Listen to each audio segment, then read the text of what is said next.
is the right next thing you need to be working on as a business owner? Because sometimes it can be really frustrating because we've got so much to do as a business owner. You think, all right, I really need to improve the clients I'm attracting to my business. I'm sick of, getting a lot of tire kickers and people who aren't really qualified. I'm really need to improve my conversion rate. I'm only winning one job out of 10. Or you may think, oh, my on-site delivery is terrible. All my jobs are overrunning, or I need to beat down my suppliers. The list goes on and on and on and on, doesn't it? On some of the things we need to implement as a business owner to improve and grow the business. So because of that, because there's a never-ending list, often it can go two ways. So sometimes the business owner can just feel complete overwhelmed. They don't know what they should be working on next, so they do nothing at all. They bury their heads in their sand and think, I just don't want to face it. Let me just, I've got a vague idea of what I need to do, but I'm just going to, put my head down and get on with it and see where it goes. Or you get another type of business owner who potentially they've got all these projects they want to work on and they just go for it all at once.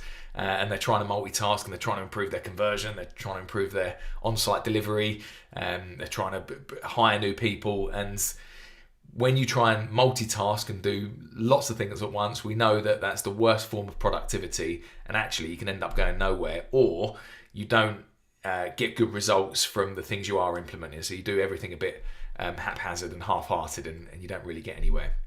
So what we really want to do, and what this video is about, is helping you get laser focused on one thing that you should be working on, and trying to break it down to make business nice and simple for you, because it is simple, the principles of it.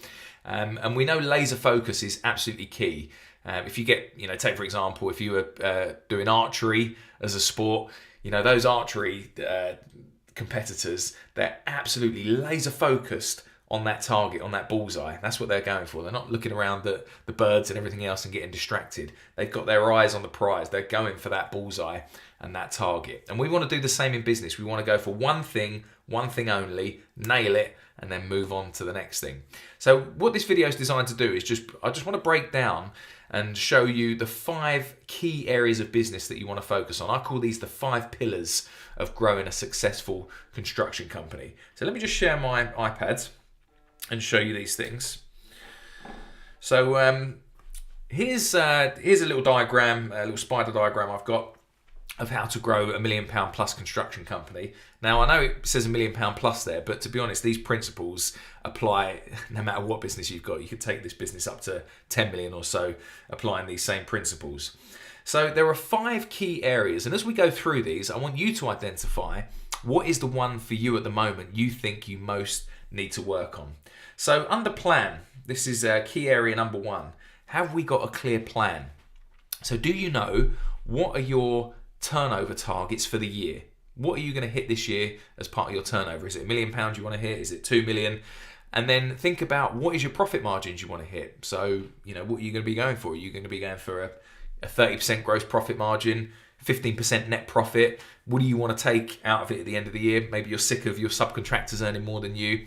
So have a clear goal in mind and know exactly what you want to hit. This is called knowing your destination. So know where you want to go and how you're going to get there. And then you can put a bit of a plan in place on how you're going to do it. So every year, I did it in December when I had a few days off. I map out exactly my turnover targets for all my businesses, and I print them on the wall, and every month I just tick them off when I hit it or surpass it, and I write the figure next to it. So I've got a clear goal in mind and I know how I'm going to get there. So that's the first thing for you. Have you got a clear plan of action? Do you know how you're going to get to your target? Then think about the second thing, is the second pillar I call attract. Can you attract your ideal client to your company? So sometimes when we're going through business growth, we need to change the client we're going for. So maybe when you first started out, when you're on the tools, you might have been on sites like Checkatrade or My Builder, things like that. And maybe you're a lot bigger as a construction company now, and those sites aren't suitable anymore. The clients on those sites, you think, well, no, they're tire kickers, I don't want them anymore. So you need to attract new clients to you. Maybe you need to attract architects. Maybe you need to attract main developers. So attract changes as our business grows. So as we start to attract, we need to start thinking about what is our USP, what's our unique selling point, which again can change according to who we're trying to attract. So what makes you different from others and why they're going to go for you? And then we need to build your brand around that. We need to make you look like a company that's attractive to those type of clients. And then of course we want to work out, how do we fill your funnel so that we can attract those clients? What do we need to be doing on social media and on email, on LinkedIn, to make sure that we're attracting your ideal client to you as a business? So that's attract. So maybe attract's the one you need at the moment. We need to change the type of a client that you want, and you want more leads into your company. The third pillar we need to focus on is conversion. So it's no good having loads and loads of leads coming in if we're hardly converting any jobs. Maybe you think, out of every 10 jobs I go out and price, I'm only winning one. That's a 10% conversion rate, which is low, isn't it? So there could be a problem under conversion. It's either that we haven't mastered our sales pitch, or it could be conversion could also be linked to attract. We might be attracting the wrong type of client in and not qualifying them right in the first place. But conversion is absolutely key, and things we want to focus on under conversion are things like our pricing. Are we able to price profitably? Are we able to nurture those leads? So rather than just sending them a quote and that's it, have we got an actual process in place where we nurture those leads, we warm them up a bit, get them to know and like us as a company? And then have we nailed our sales pitch? Have we got a good presentation going out to them? Do we know what to say in a sales pitch in order to close that client down? So maybe conversion is something we need to focus on next. The fourth pillar is delivery.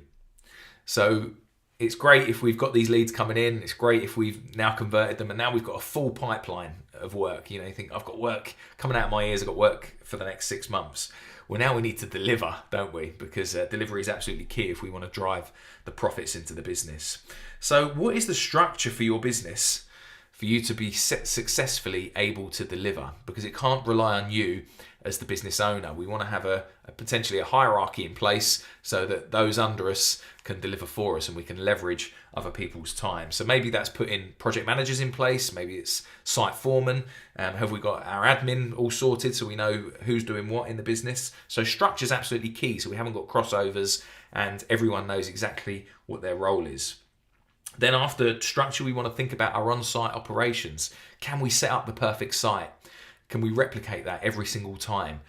Can we get our guys or girls on site to deliver efficiently so that they're, every day we know exactly what they're doing, they've got targets and they're delivering the way we want them to the quality that we demand?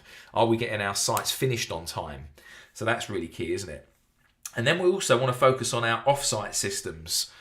So have we got the back end sorted in the office? Are the office able to order materials on time, deal with the programming, deal with all the keeping on top of the numbers and the paperwork side, chasing debt? All of that needs to be systemized too, doesn't it, to work efficiently? So maybe we're looking at that and we think, do you know what, that's the next thing I need to be working on, delivery, because my delivery is an absolute mess and I can't cope with any more work anyway. So let me nail delivery and operations and systems first. Well, the last thing we want to potentially focus on, and really this comes after we've nailed the first four, is scale. So once we get the first four in place, then we can think about scaling the business. The worst thing we want to do is try and scale without having the foundations there, because you're setting yourself up for failure. So when we scale, we're talking about moving you up in the structure so you measure and manage as a leader. So you're sitting at the top, you're getting your reports, you know exactly what's going on in the business, and you're just controlling those levers and measuring and managing what's going on site. So you're not getting involved in the day-to-day gritty stuff. Then we want to make sure we're attracting super teams, so attracting and bringing on board the right tradespeople and good teams in-house too, maybe like we said, project managers and admin staff. And then we want to gain loyalty. Once we've got great people on board, we want to gain their loyalty so they stay with us. So that's a really, really brief, quick, short 10-minute video on the 5 pillars that are needed to grow a successful construction company. Plan, attract, convert, deliver, and scale. Now, what we spoke about at the beginning of this video is it's absolutely key for you to identify what is the right next thing you should be working on. So this video may have helped you. As we were running through that, you might have thought, right, I know exactly what I need to be working on. I need to be working on delivery. Or you might think, no, I'm getting all the wrong inquiries in. I need to work on attract. Or you might be looking at it and thinking, it's all of them. You know, there's 3, 4, or 5 things there potentially that I need to be working on. So you might need to just hone it down a little bit and work out what it is. If you need a bit of help with that and you think, you know, I can see the 5 pillars are there and that all makes sense, but I really need help identifying the one for me, then I suggest you book in a brief call with myself. I can book a quick 10-minute call, have a chat about it, and work out a way forward so you're nice and clear on what one of the 5 pillars you should be working on next. But it'd be great to have a chat with you and do that. So click on the link below, and you'll be able to schedule a time when we can have a chat together. Hope that helps.